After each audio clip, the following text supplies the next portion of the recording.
How you going, guys? Okay, bit of a state change for you there. Look, I'm Sean, I'm from NAVASPIRE Car Conversations, and today we're going to talk a little bit about deciding to make a change. If I sound excited, it's because I choose to be excited.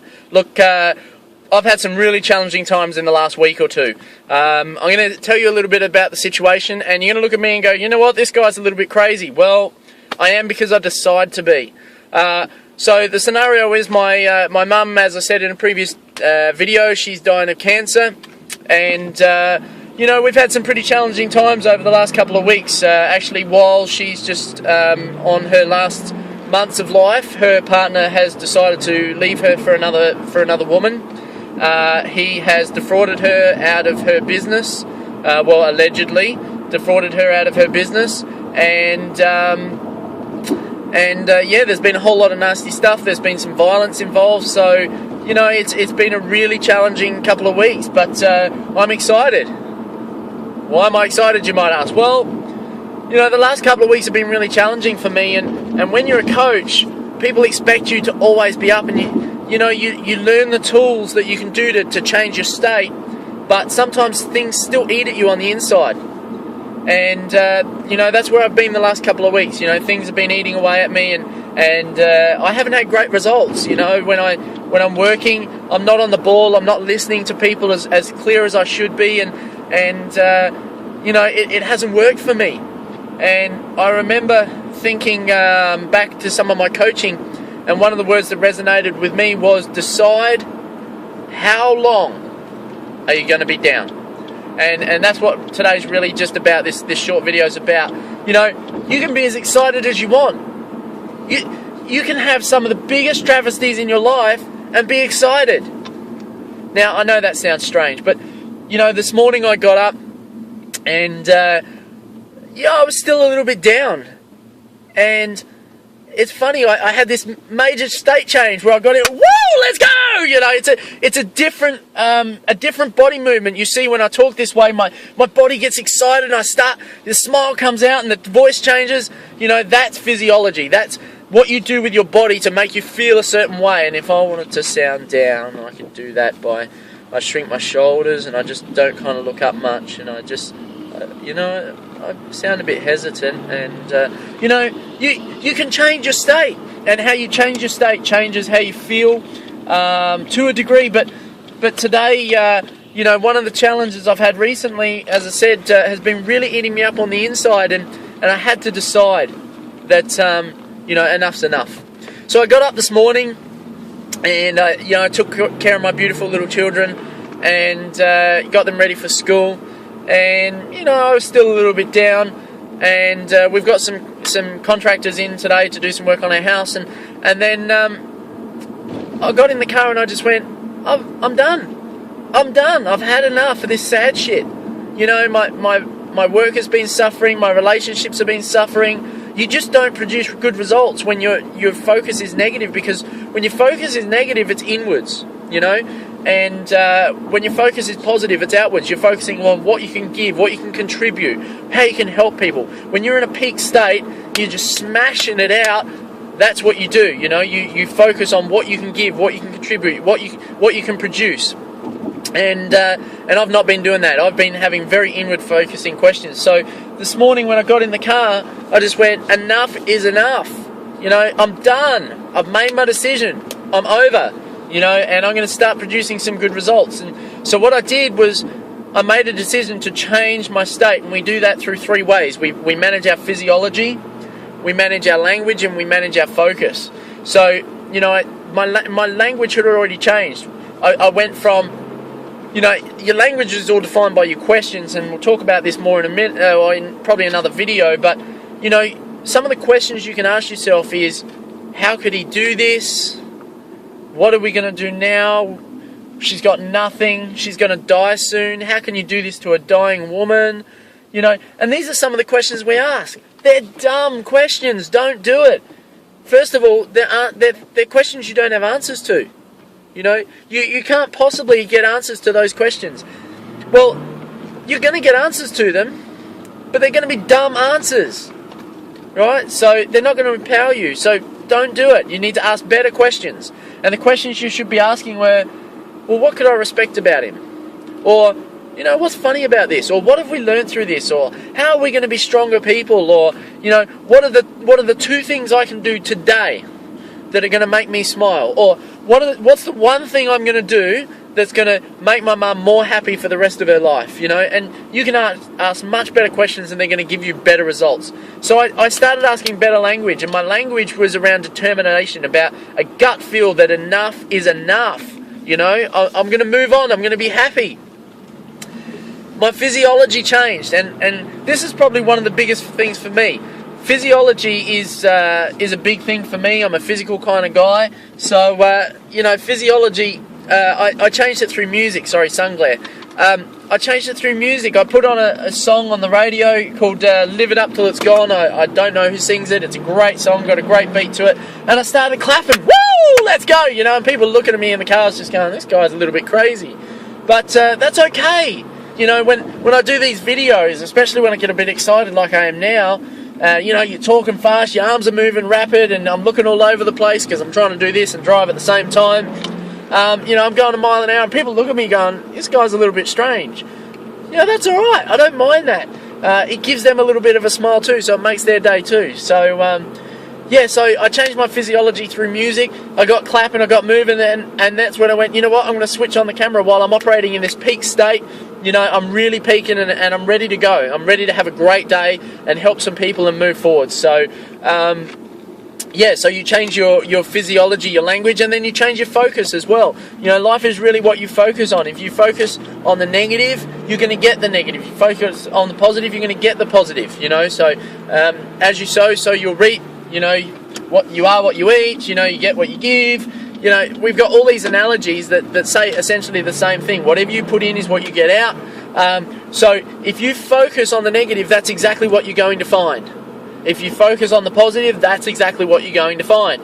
So you're in control. Nobody's a victim in this life. So you need to make a decision. How long is something going to pull you down? And that's really what I wanted to talk about. How long can certain scenarios hold you back? So I want you to take some scenarios now and have a bit of a think about them and say, okay, let's imagine someone embezzles some money from me, if you have some money. Let's imagine that, or let's say you don't have money. Let's say you lost all your money. Let's say you did something silly. You went to the casino and blew it all. Let's imagine someone broke into your house and took all your stuff. Let's imagine you lose your job. Let's imagine your partner leaves you. You need to decide, if that were to happen, how long? How long will you let that thing hold you back? How long will it stop you from moving forward? How long will you ask silly inward questions? How long before you can make that decision and get up and move? You know, whenever something's held you back, I guarantee, and everybody's had setbacks in your life. I don't care whether you're 2 or 102. Everybody's had setbacks in their life. And everybody's got over those setbacks.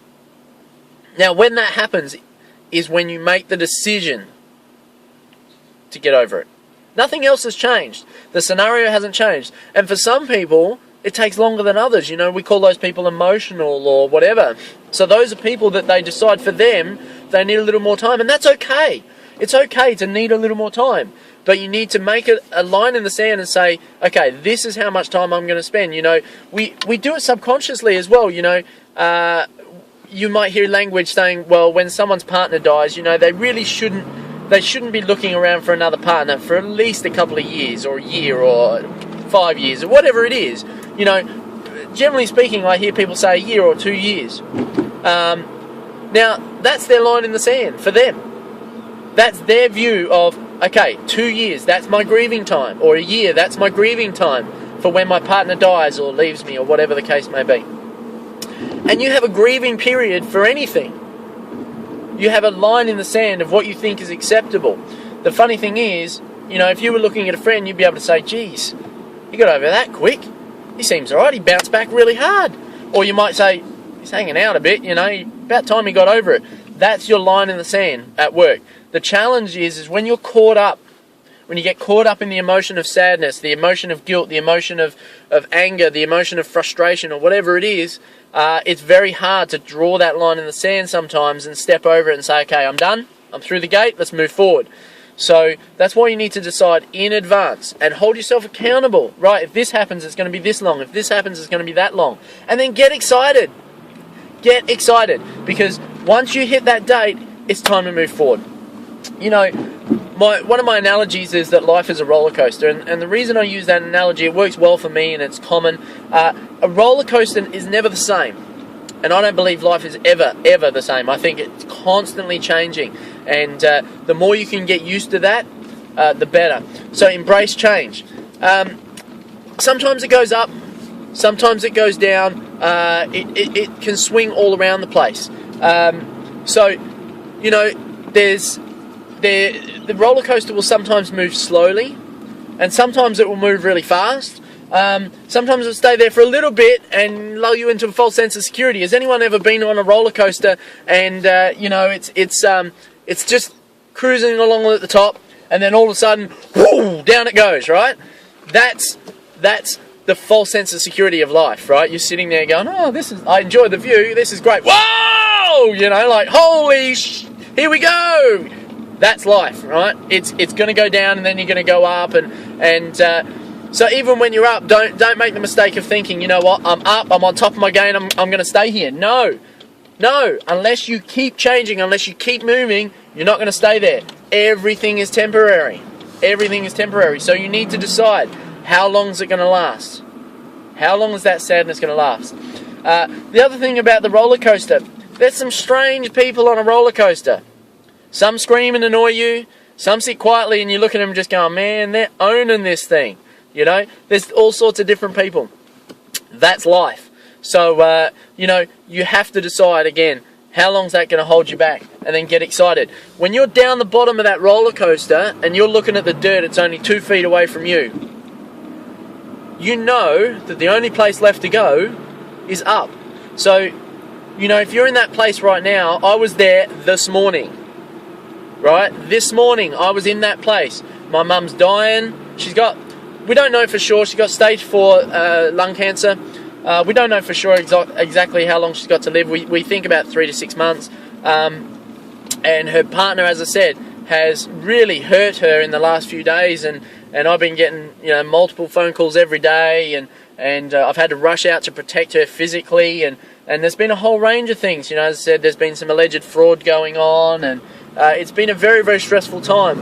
And I was really down in the dumps, and on top of that, you know, things are pretty crazy as far as my work is concerned. So, you know, it's flat out.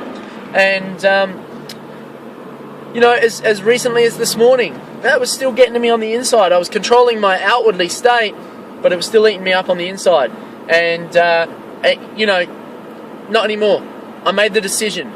I decided with a gut feel, enough, today, it stops. And you've got to get to that place where you can do that no matter how hard. You know, if you're really battling at the moment and you're feeling down and you're struggling, you know, you need to get to that place where you're going, all right, you know, I hear you. I've heard what you got to say, but I'm just not doing this anymore. You know, I need to move forward. And so, you know, I want you, for those of you who are really struggling at the moment, I want you to feel like you're not alone. You're not alone. Everybody goes through these challenges. Your turn is right now. It'll be someone else's turn tomorrow, you know. You might even feel like, you know what, why is it always you? You know, you always get more setbacks in life than anyone else. If that's you right now, I can tell you it's not true. You know, I've met a lot of people, and I meet people on a daily basis, and, you know, everybody has challenges. Everyone from, you know, if we talk just from a financial side, you know, everybody from the guy with no income to the guy who's a multi-millionaire, they all have problems, they all have challenges. So if you're down right now, my heart goes out to you, it really does. And I want you to feel like you're not alone. And then I want you to sit down, and I want you to ask yourself some great questions. Sit down and say, what can I learn from this scenario? If I had to snap out of this tomorrow, what's some of the steps that I could take to maybe do that and snap out of it? You know, so start to ask yourself some good questions, and then make some progress and decide what day. You know, that sales guys use it a lot. They say, you know, what time now is a good time. You know, it's a way of changing your viewpoint to say, now is the time.